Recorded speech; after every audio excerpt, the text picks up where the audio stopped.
everyone, it's Maddie. I'm Bea, and today we're going to be doing our April wrap-up, and we have exams in May, so we procrastinated by reading a ton, so let's get to it. First, we both read One Italian Summer by Kerry Stainton, and this is the story of three sisters whose father has died, and they decide to go on an Italian vacation to the place where they always went with their dad, so it brings up a lot of memories for them. Millie is the main sister, and she tells you the story, but the two other sisters, Elise and Leonie, still play a really big part in the story, and one of them is definitely the catalyst for the very end, and also the relationship between Luke and Millie. Luke and Millie have had a history before, and I didn't really like how their relationship played out too much in this one because it uses the trope of them using other people in order to make each other jealous, and that just wasn't fun to read about. But I loved the setting and I loved the exploration of their feelings. Next, we both read The Star-Touched Queen by Roshani Chokshi, and I don't think we liked this as much as we were perhaps hoping. The writing style is the kind that wants you to be aware of how flowery and metaphorical it was,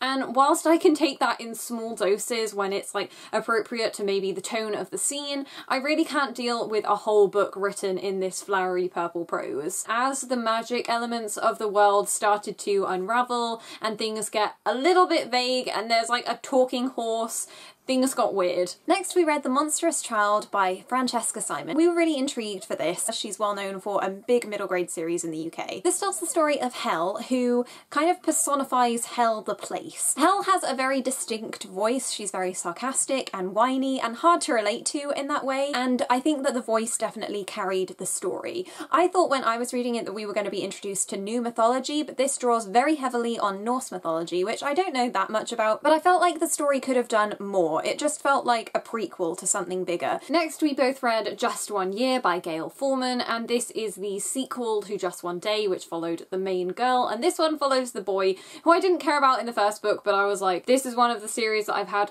on the go for ages, may as well finish it now that it's popped up in my library. I was so aware when reading this that this is a male POV written by a woman for female audiences. I felt really manipulated with the way we were supposed to see Willem, and I didn't really buy into it. My biggest issue is that in Just One Day, Alison gets over Willem, moves on with her life, and makes decisions that aren't tied to her day in Paris. Willem is always motivated by Paris, which just seemed a little bit ridiculous, and I would have wanted to see his character outside of that situation. Next, we both read Windfall by Jennifer E. Smith, which is the story of a girl called Alice who gives a winning lottery ticket to her best friend Teddy, and it's for millions. It's for so much money, and he wants to give her half the money, but she refuses for some really strange reason that I can't even think of because she has no legit reason for doing this. Alice also happens to be in love with Teddy, but he doesn't know this, and he's a real jerk to her throughout the whole book. She's the kind of girl that has a really great work ethic and gives all of her time to charity.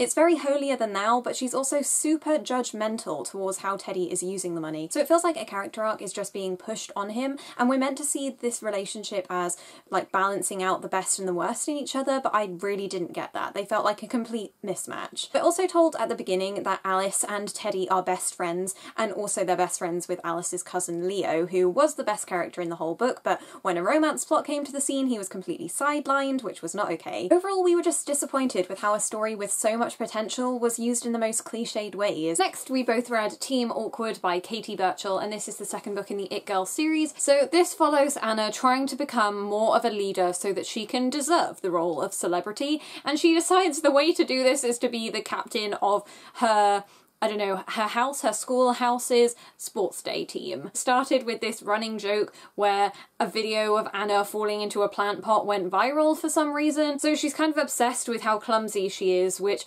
made me roll my eyes, and I wasn't really buying the humour that much in this story. But from reading this one, I decided to go on to reading the third, which is Don't Tell the Bridesmaid, so obviously the wedding happens in this one. What I wasn't expecting was Lizzie McGuire movie realness as Anna and her friends go on a trip to Rome, and then almost the same things that happened in the Lizzie McGuire movie happen in this.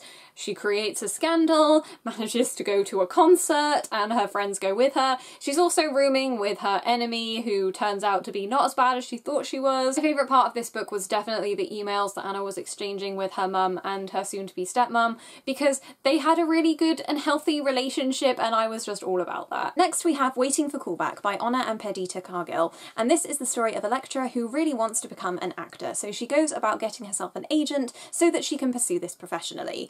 If you like Geek Girl and your favourite parts of those books are when she does the modelling adventures in different countries or different shoots, then this is the book for you, because it definitely focuses more on Electra and what she's doing in acting rather than what's going on in her other life. That kind of felt a little bit flat for me, but luckily the acting was so much fun as she was taking on different roles. This was really enjoyable and I really liked Electra's voice, and just this idea of a young girl like chasing her dreams just like Harriet did. I totally recommend this to fans of Geek Girl. Next we read The Opposite of You by Lou Morgan, and this is the story of twins, Bex and Naomi, and they're just about to do their exams. Bex leaves early and she is sat right at the front of the hall and Naomi's supposed to sit at the back. At the end of the exam, Bex turns around and Naomi isn't there. So it's a quest of where is she, what has she done, and what has driven her to leave. Bex then finds out that Naomi's been living this completely separate life that she never knew about. She's got a separate Facebook page where she's pretending to be older and that she attends university, and whilst Bex is trying to find Naomi, she starts having these visions about their childhood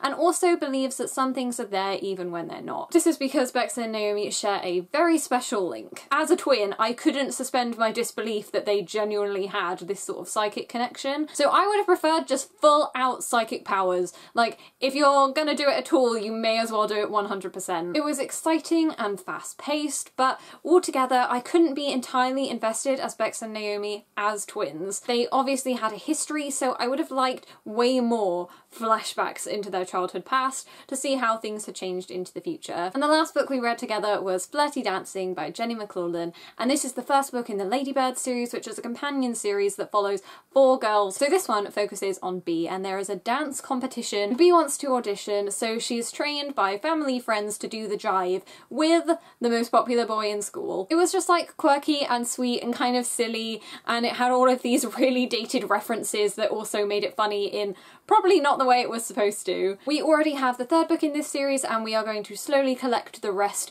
when they are in the Amazon used new marketplace. Next I read Hello, Goodbye and Everything in Between by Jennifer E. Smith as I was preparing to read Windfall, and I'm so happy I read this one first because I can say that it's my favourite of her books. This tells the story of Claire and Aidan, who are on their last night in their hometown before they go off to universities, and they're deciding whether they should keep going with their relationship or break it off before either of them can get hurt. This was a really odd conversation to have because throughout the whole book I was like, why do you have to break up though? Is it really that big a deal? I'm sure you can make it work. And so you see the couple as they explore their hometown going to important spots in their relationship history.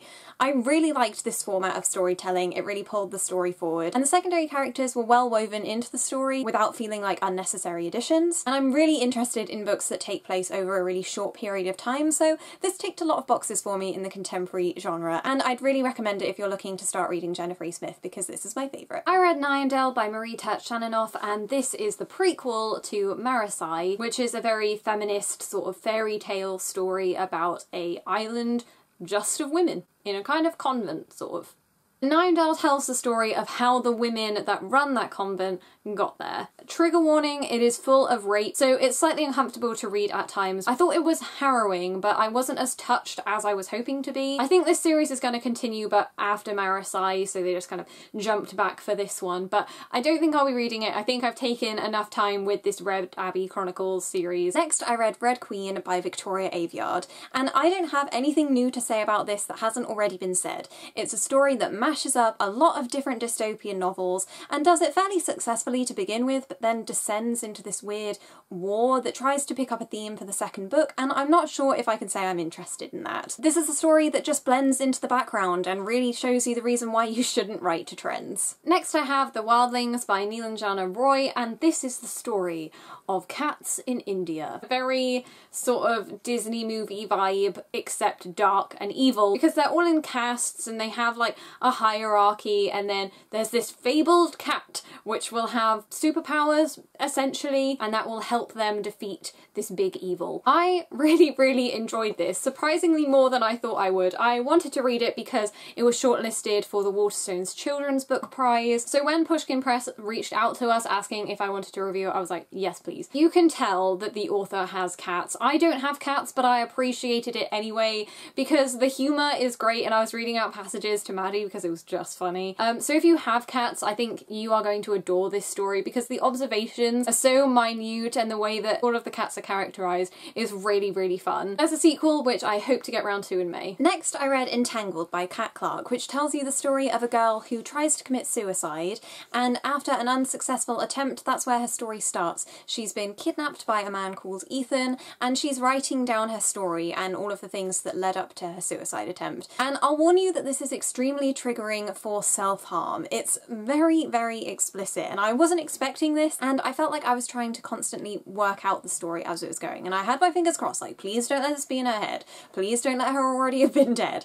And I had so many thoughts about it that took a really long time to be confirmed or denied, so it's one that you really have to stick with if you want to find out the mystery. But it was an interesting read for me because it was slightly darker than I'm used to, but I'm not sure I'd recommend it just because I can't say I enjoyed the experience of reading it. Then I read Winter Song by S.J. Jones. So I buddy read this with my great friend Leah at Drums of Autumn. Thank goodness I did, because Leah is German and this story incorporates the German folk tale of the Goblin King, and it has like some German writing in it, and I just so valued having Leah's insight into what was wrong and what was terrible. I'll also leave a link to Leah's Goodreads review because she highlights all of the problems with rape and consent, because no, this was trash. It was straight up the worst book I have read this year. I couldn't take it. It was generally contradictory and not fun to read, and lots of people have been saying that it was originally going to be for the adult market and then got changed to be a YA story, and you can definitely tell. I also better mention that I would have DNF'd this story after 100 pages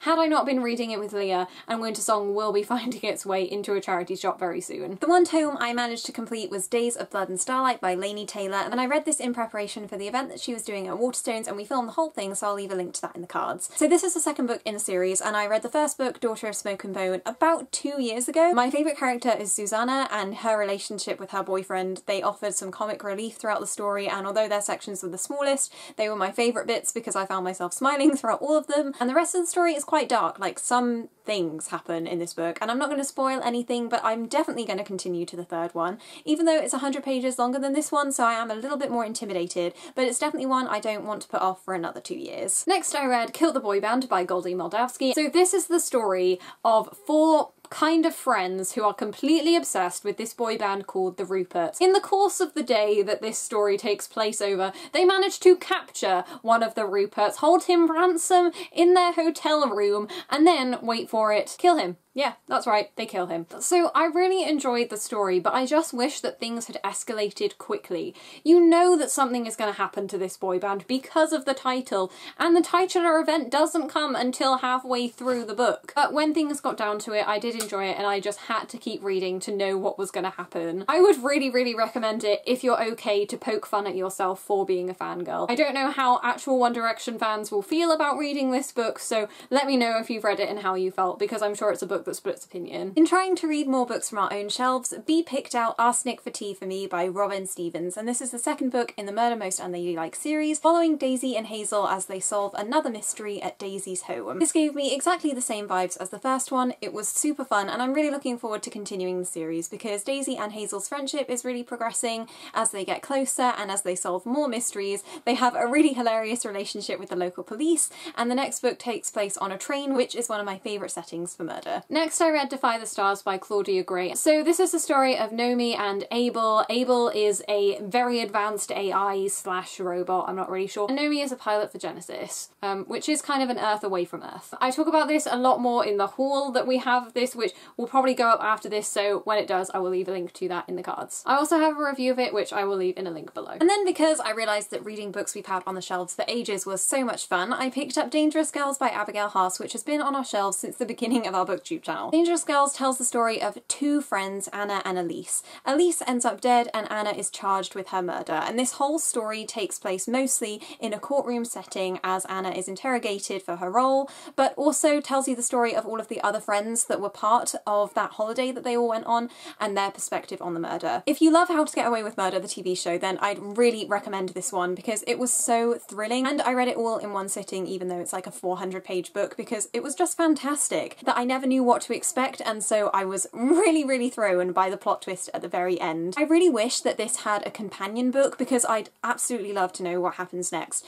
but it was a really great story that had a brilliant build and I couldn't recommend it more. Alexeswell shows the story of Alex transitioning from mostly identifying as male to mostly identifying as female. It's a really short book and Alex isn't a huge part of it, surprisingly. It is told through her perspective, but you also get these chapters from her mum's point of view, and her mum is a complete psycho. She's posting on a mothering forum social network. She writes about what's happening with her and how she's losing her son and it's all a complete tragedy, and she is, you know, suggesting that she's going to force feed Alex the hormones so that she remains a boy. So it's probably the most horrific parenting experience that I've ever had to read about, but it makes up a huge part of the plot, and without it, it would be a completely different story. Next I read But Then I Came Back by Estelle Law, which combined some of my favourite things, including ballet and discussions of an afterlife. This tells the story of Eden, who suffers from a near-death experience. She's in a coma, and then when she's in a coma, she's communicating with a girl in the room next to her who's also in a coma. It's really fascinating to see this magical realism element of the story play out as Eden wakes up and the other girl doesn't. She also meets up with the other girl's kind of love interest slash best friend. You're not really sure where he stands in relation to Jazz, and it's all about them creating a relationship as Eden learns more about Jazz outside of her coma and how she can try and help her and how she can communicate what Jazz wants people to know about her. And it was just really interesting. I've never read a book like it, but the only one I can think of that is slightly similar is Elsewhere by Gabrielle Zevin, and that is one of my favourite books just with how it deals with all of the topics it does. Next I have Violet Granade by Victoria Scott, and this isn't one I'm going to talk about for very long because I thought it was a mess. This follows the story of Domino, who is a homeless teenager, and her best friend gets taken in by the police and she wants to make his bail, but she has no money. So she decides the way to make money is to join this weird cult, which is Madam Something's establishment for entertaining young girls, essentially. And then this establishment is ordered into different flowers, and the different flowers mean different levels. So when you're at the top, you're kind of given the opportunity perhaps to leave, but you have to go up the ranks. You can't leave if you're in the middle, and it's very hard to move up the ranks. However, the top woman of this establishment decides to give Domino and a girl that Domino takes under her wing when she goes to this place a chance. If they can be the best performers every week, they will move up the different flowers. This book completely loses sight of the reason why Domino joined this tower of weird flower entertainment system, and I really couldn't care about the romance that was forming between Domino and a guy that also works in this entertainment place, mostly as Wall of Meat. Next I have The Weight of Water by Sarah Crossan, and one of the only reasons why I picked this one up is because I want to say I've read all of this author's books, and I think this is the last one I had. This is another verse novel about a girl who moves over to Poland, and it's about her kind of acclimatising to the UK school system and also falling in love with a boy on the swim team. I'd really love to appreciate verse novels, but for some reason my head just can't click around the purpose for them. It does tell a story in a really efficient way, and that's what I liked about it, that we still got a really big story and it tackled with a lot of things in so few words, but I don't really understand the benefits of telling it in verse rather than telling it in prose. And the final book I finished this month was Legion by Julie Kagawa, which is the fourth book in the Talon series. I didn't really think I was going to continue, and then I did because I like Dante, who is everyone's least favourite character because he's sort of the villain. I think he has the most interesting perspective. I won't give any plot spoilers because fourth book in a series, but I did like that there was some sort of settlement on the love triangle situation. The characters were having conversations with each other, and Ember was telling the boys what she thought and how she was feeling, which was super important. It was probably the best communication we've had all series. But what I didn't like was that I felt like all guns were blazing, and then at the end there's a line where one of the characters is like, and it's only just the beginning, and I'm thinking, what more is there to come? What more can they do? I just don't know, and I think there are still 2 more books to come in this series, so I have no idea. I might not read them but spoil myself on what happens because I'm still interested on how this is going to wrap up, because I'm still expecting one of the main characters to die, and honestly I want to know who it is. And the last book I read this month was One of Us is Lying by Karen M. McManus, and this was my favourite book of the year, maybe. It was so amazing. It tells the story of 5 people who all get detention, so you're obviously seeing the Breakfast Club vibes here. And then one of the 5, Simon, who is kind of the outsider character, is murdered. And so the other 4 in the room are all suspects for his murder. The one thing that I was really impressed by with this book was the characterization, because going into it, you kind of expect the characters to just subscribe to the jock, the princess, the criminal, and these don't. I wrote a full review of this book telling you why I liked each character so much, because there are so many little things that make them so great that it would be hard to talk about all in one video. So when this comes out in June, I could not recommend it more. You need to get your hands on this and then read it in one sitting. I think that's the best way to read it, so that you can be constantly surprised as you go, and you can fall in love with each and every one of these characters as they surprise you in ways that you wouldn't expect. And finally, we DNF'd 3 books, 1 each and then 1 shared. So my first is Sweet Pea by CJ Scoose, and this is her first adult novel, and people are calling it a psycho Bridget Jones. I got like halfway through this and then decided I didn't care enough. And then I DNF'd Like Other Girls by Claire Hennessy, and already from the title you can kind of tell that this is going to be a problematic book, but within the first 10%, Lauren, the main character, was so transphobic, I just noped out of that one so hard. And then we both DNF'd A Court of Mist and Fury by Sarah J Maas, and we still have our tabs in, so I can tell you that Maddie managed to get 222 pages through, which is quite far actually. Yeah, I thought it was and 100. I got 377 pages through. We decided to DNF this story because we were alerted to some ace phobia in the first few chapters of Aka War. I will leave a link to the Twitter thread down below. So we were just trusting that this was ace phobic, and I do not want to read anything ace phobic ever. Now Sarah J Maas is just on my ban list because I don't care to read anything else. So those were all the books that we read in April. Thank you everyone so much for watching, and we'll see you on our next video. Bye!